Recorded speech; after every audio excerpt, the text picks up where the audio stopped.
Et oui, puisqu'à 7h36, on s'intéresse à notre vie. Pauvreté, pouvoir d'achat, insécurité, crise agricole, licenciement, arnaque informatique, pression fiscale. N'en jetez plus. Français, vous saturez? Prenez de la hauteur. Il y a une solution. Pourtant que la montagne est belle,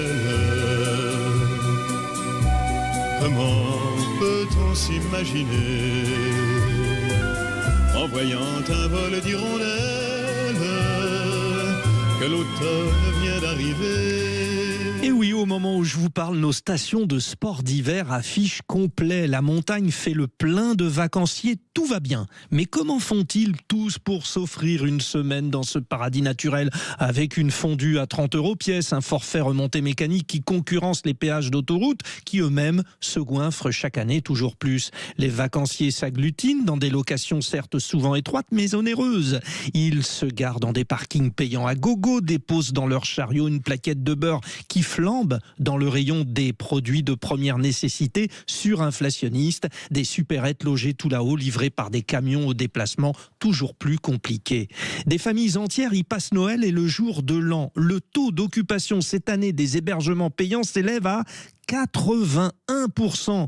Nous qui croyions que la situation économique du pays paralysait tous ceux qui ont de l'argent. Eh bien non. Alors reprenons le problème à la base. Je suis pas Nasdaq, je vais tous les niquer. Toujours plongé dans le CAC 40, pour mon ordi et mes sushis. Je parle anglais, je suis toujours bronzé. Dans des hôtels et des cocktails, la vie est belle. Et oui, il est vrai que ça parle beaucoup anglais à Courchevel, Val d'Isère, Saint-Lary, Soulan, Superbès. Car la réussite de nos stations de ski repose aussi sur une clientèle étrangère, à hauteur de 30%. Les Britanniques, Hollandais, Allemands, Américains ne connaissent pas le déclassement économique qu'endurent les Français. Bon, qui constitue quand même, par voie de conséquence, 70% de la clientèle des stations de montagne. Mais oui, certains Français vont bien, merci pour eux. Mais j'ai quand même une question. T'es pas dealer, t'es pas showbiz. Tu sais même pas ce que c'est que la crise, non. Pas t'es pas star. Comment t'es devenu riche? Ah oui, c'est bien connu, avec le système économique pyramidal, pour qu'il y ait des riches, il faut des pauvres, enfin pas trop. Et là, d'ailleurs, la France est sur le point de bascule. Et puis, il y a les nouvelles générations qui optent pour une vie plaisir, qu'importe l'avenir, les placements, la retraite, l'héritage. Beaucoup économisent tout ce qu'ils ont pour cette semaine de rêve à la neige. Il sera bien temps de voir après. Ce n'est pas bête, d'ailleurs, car cette fantastique neige diminue à vue d'œil, année après année, rythmée par le réchauffement climatique. Il est temps d'en profiter. En plus, l'air vicié de nos villes contrarie l'espérance de vie, autant gagner quelques années supplémentaires en altitude.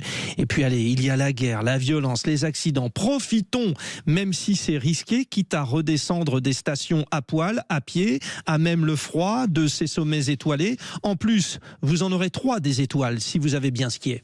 Quand on reverrai-je, pays merveilleux, où ceux qui s'aiment vivent à deux. Un grand bisou à Michel Blanc. Bon, vous avez froid, bah ça tombe bien. Vous savez où on va aller en Laponie.